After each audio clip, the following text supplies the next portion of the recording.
I've already lost count of the days since they relieved me of duty. Strange how years of your life can just vanish in the blink of an eye. And in a flash, you got nothing but time. Time to reflect on everything that's happened. Hard to believe it's only been a few years since this all began. We were testing out the Normandy, Captain Anderson's new ship, when the distress call came in. An Alliance patrol on Eden Prime had been attacked. They'd seen something they couldn't explain. And whatever it was massive. I hit the ground with my lieutenant, Kaidan Alenko. A good kid, loyal, by the book, with a talent for biotics. We came across the lone survivor of the patrol, Gunnery Chief Ashley Williams, a soldier to the core, tough, disciplined, ready to take on whatever came her way. Ashley joined up with us and took us to the spot where she lost her squad. That's when we saw it. The ship. Like nothing I'd ever seen. It was massive, scorching the colony and everything around it as it blasted away.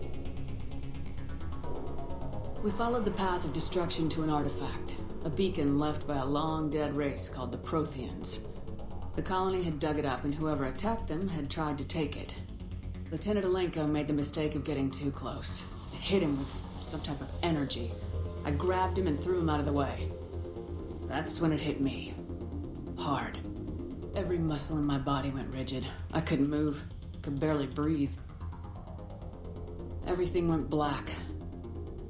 And then I saw something. Vision. Dream.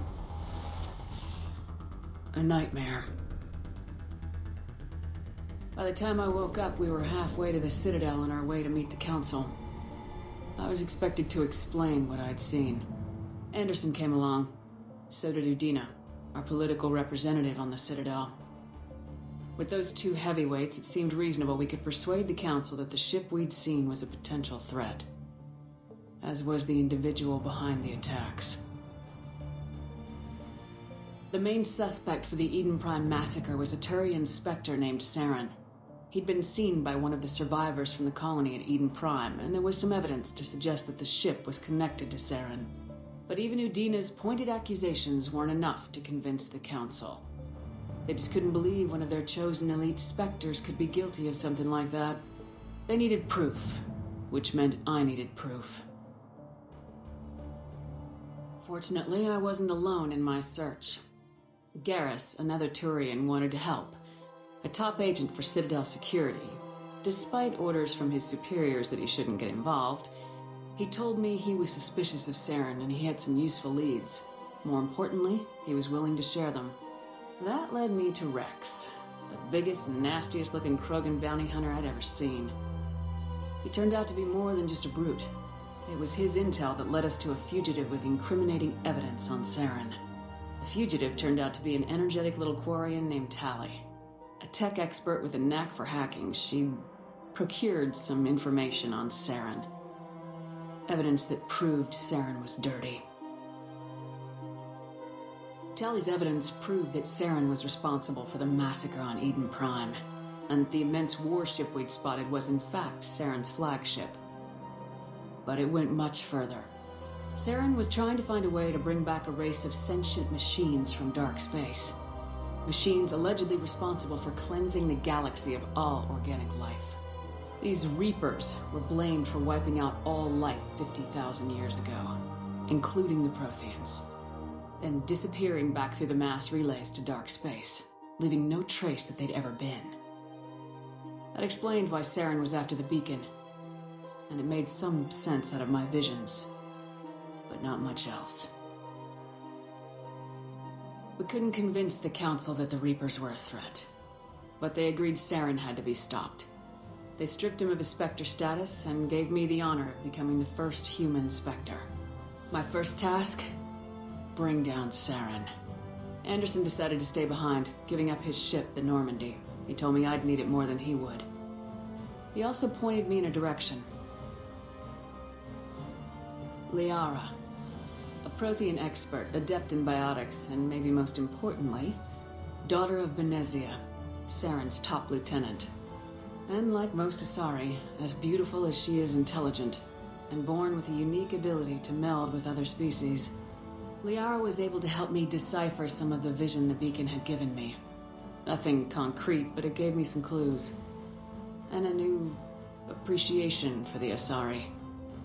Her technique for accessing my vision was unexpected, but not at all unpleasant. Kaidan was a little concerned about the connection I shared with Liara.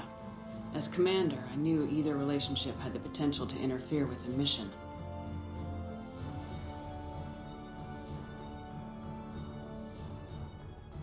I told Kaidan I wasn't interested in Liara. I had my eyes on someone else. But we agreed we wouldn't let it get in the way of our mission, finding Saren. Thanks to Liara's help, we had our next lead, Benezia. Saren had taken her to Noveria, where he'd enslaved the queen of a dangerous race of insect-like creatures, the Rachni. He ordered Benezia to use the same technique Liara had used on me to extract information from the Rachni queen. The queen's drones were everywhere, and they were not happy. We had to fight through hundreds of them to get to Benezia. By the time we arrived, Saren was gone, with the information. I tried to reason with Benezia, but Saren had indoctrinated her. He had somehow acquired the ability to control people's actions and wills. Benezia wouldn't surrender, and Liara was forced to watch her mother die in her arms. And I was left with an angry, dangerous Rachni queen to deal with. She claimed her drones would do no harm if I released her, but the Rachni had terrorized the galaxy before.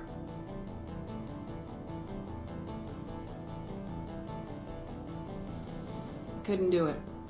I wouldn't doom an entire species for past sins. And the queen was true to her word. She left and took her army of drones with her. With Saren's top lieutenant dead, he was quickly running out of time and places to hide. I tracked him down at his base on Virmire, but we soon learned it was more than a base of operations. It was a breeding ground. Saren was breeding an army of Krogan. He'd found a cure for the genophage, a disease inflicted on the Krogan to prevent them from breeding and taking over the galaxy. The Krogan Saren was breeding were slaves, mindless beasts that obeyed Saren's will. I had to destroy the base and all its research. Wrex disagreed, violently. Wrex wanted the genophage cure for his people. I tried to convince him to help me destroy it, that these Krogan weren't real. But he wouldn't back down.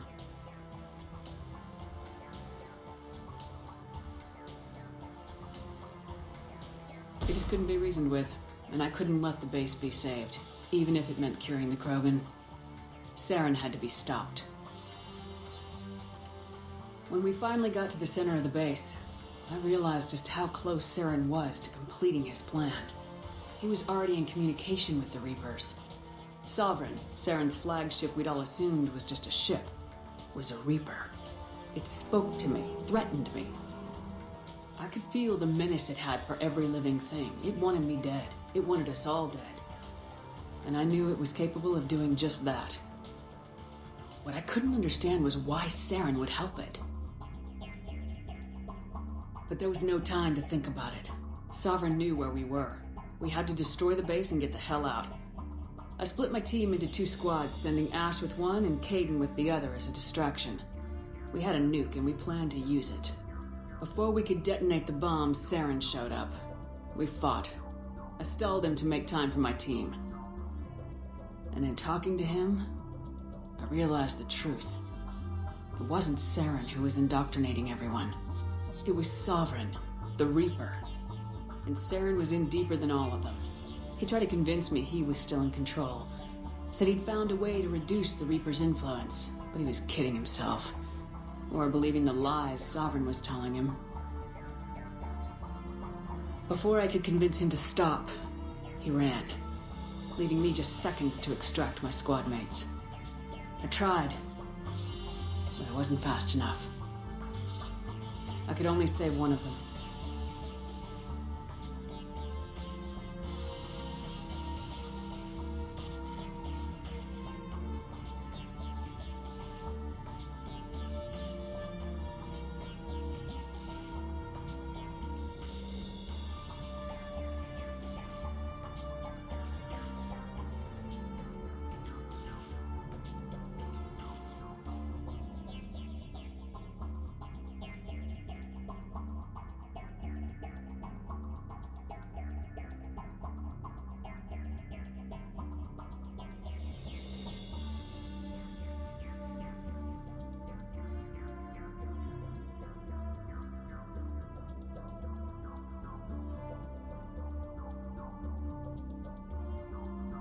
Ash was a good friend, and a great soldier.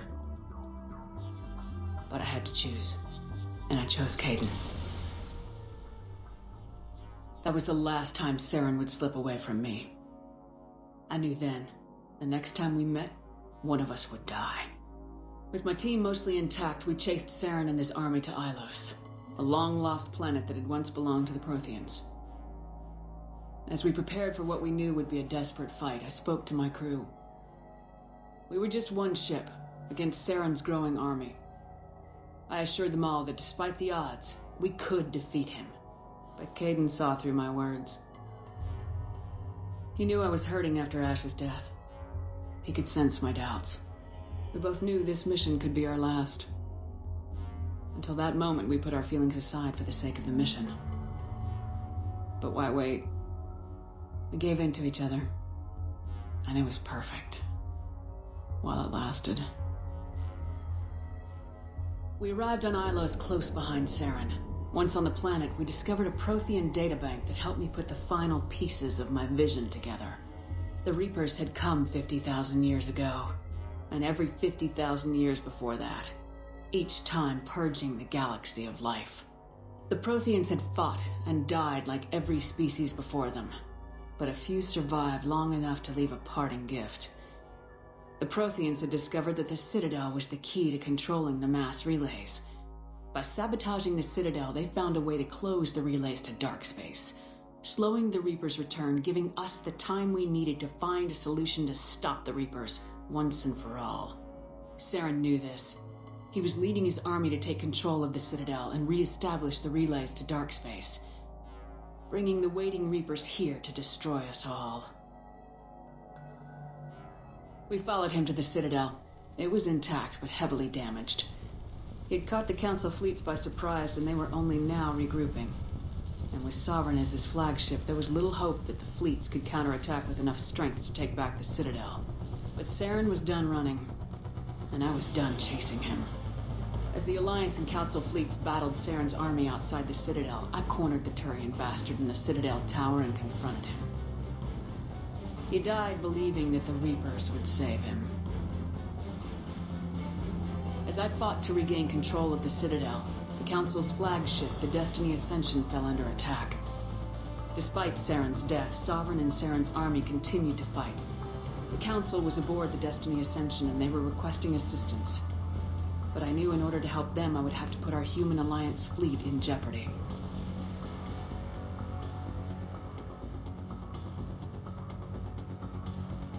The Council could be replaced. The fleets were needed here and now if we were going to defeat Sovereign. Even with the Citadel back in my control, Saren defeated and the Normandy leading the combined galactic fleet, the battle against Sovereign, a single Reaper, was relentless. It took the combined fleets of humanity and the other races, but in the end, Sovereign fell. But the costs were immense.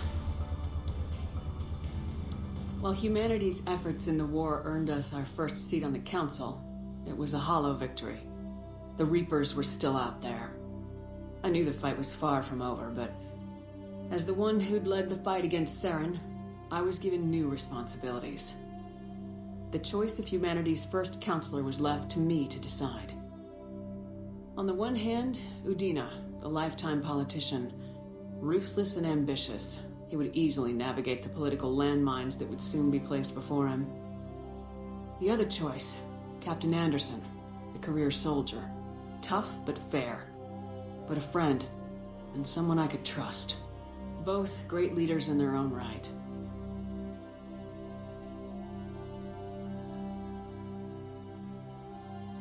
Anderson didn't want the job, which was a sure sign he'd be perfect for it. No ambition to get in the way. The war was over. The threat had passed. In time, the Council would rebuild itself. The Citadel could be repaired. Even the pain of lost friends would fade. But none of that mattered if the Reapers were still out there. And if they were all as powerful as Sovereign, we had to find a way to stop them. I had to find a way. I gathered my crew, took my ship, and went in search of answers. Officially, the Council would only say I was assigned cleanup duty, routing out any remnants of Saren's army. But the Geth and Saren were just the beginning. The Reapers had other plans. A few months after the battle for the Citadel, while we were on patrol, we were attacked by an unknown vessel. Before we knew what was happening, we were disabled and forced to abandon ship. The Normandy was destroyed. We lost a lot of good people. I almost didn't make it myself. Technically, I was as close to death as you can get. By the time my body was recovered, there wasn't much left. The pro-human group Cerberus acquired what was left of my body and spent the next 2 years rebuilding me. My memories, abilities, everything. The person in charge of my recovery was a Cerberus agent, Miranda Lawson. Brilliant and efficient. But before I could be completely rehabilitated, the Cerberus facility we were in was attacked. I was forced to fight my way out. In my condition, I should have died. But an ex-Alliance soldier named Jacob Taylor kept me alive. We found Miranda and we escaped. They took me to meet the Elusive Man, the leader of Cerberus and the one who had ordered me rebuilt. The Elusive Man lived up to his name, offering half answers to many of my questions, but he did explain why he had brought me back. He believed I was the one person who could stop the Reaper threat. And he explained that the Reapers had a new ally, an insectoid race called the Collectors, the ones who had attacked the Normandy 2 years earlier. Since that time, they'd been systematically abducting entire human colonies and taking them beyond the Omega-4 relay, a place that no ships other than Collector ships ever returned from. The Elusive Man wanted me to find out why humans were being abducted, and to end it. In return, Cerberus would outfit me with a rebuilt Normandy, weapons, and a skeleton crew. As long as I agreed to take along Miranda, Jacob, and an illegal AI named Edie. I told the Elusive Man I wanted my own team, people I knew. He already had a list of individuals that he wanted, people that might be willing to go on a suicide mission, to head beyond the Omega-4 relay and face the unknown. It was an interesting list. Ex-convicts, assassins, experimental scientists. In the end, it was my choice. It would take time and effort to recruit them all. And with more humans disappearing every day, I wasn't sure I should bother.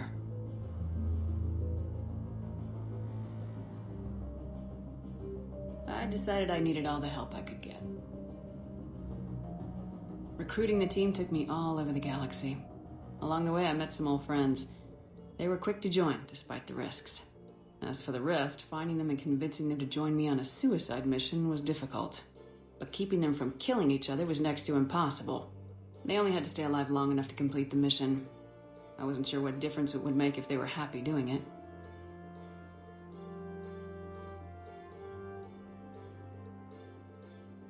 But if we were going to survive this, our best chance was to make sure everyone was working together. I tried to recruit and reconnect with a few of my old squad, but they were suspicious of Cerberus. No doubt why they weren't on the Elusive Man's list to begin with. Worse, they had moved on. For 2 years, they'd believed I was dead and lost. Now I was headed off on another suicide mission. If things were going to get better between us, it would take time. But I was running out of time. Maybe once the mission was over, we could try to reconnect. With most of the team recruited, we were getting close. We just needed to figure out how to survive the Omega-4 relay. Our best chance came when we discovered a damaged collector ship. We went in knowing it could be a trap, but we had to try. What we found there was almost unbelievable. The collectors weren't a new race at all. They were the twisted remnants of the Protheans, slaves of the Reapers, and humans were the next target. The collectors were abducting tens of thousands of humans for the Reapers, and unless we could find a way to stop them, we'd end up just like the Protheans. We had to escape before we could find out the secrets of the Omega-4 relay, but we were more determined than ever to put a stop to the collectors. All we needed now was a way through the relay. Edie had figured out what we needed, and the Elusive Man knew where to find it. We stole parts from a derelict Reaper to mask our ship's signature, make the Normandy appear like a Reaper, and allow us safe passage through the relay. As soon as we had what we needed, Joker and Edie began testing.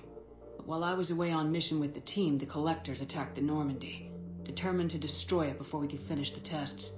Joker and Edie did their best to fight them off. They saved the ship, but the entire crew was abducted, taken beyond the Omega-4 relay. Jacob wanted to go immediately and rescue the crew. Edie and Miranda wanted more time to prepare before we attacked.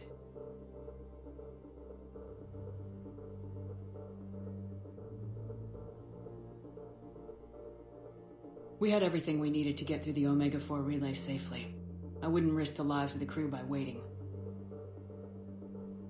Eventually, we were ready to go. I gathered everyone to go over the plan. We all knew this was likely a one-way ticket. The team was as ready as they could be, but they were nervous. We knew this could be our last day together. We were scared and looking for reassurance. Some of us found it in each other.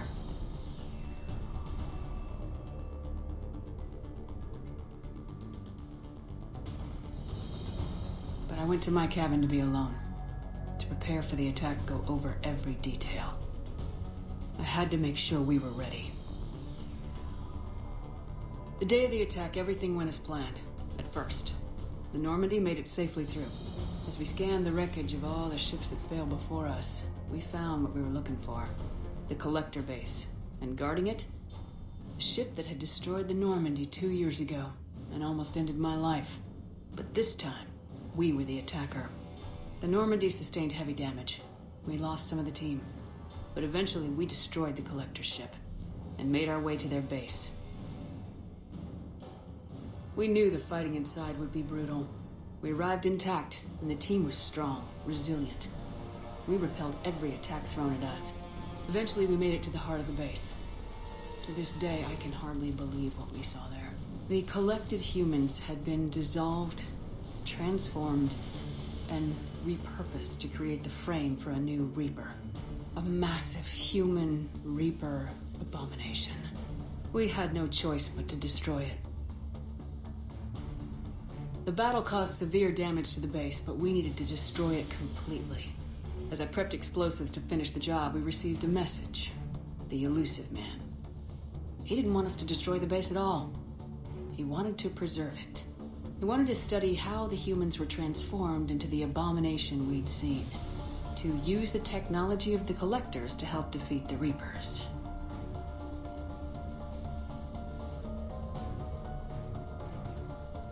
The Elusive Man was right. If we were going to stop the Reapers, we'd need every tool at our disposal.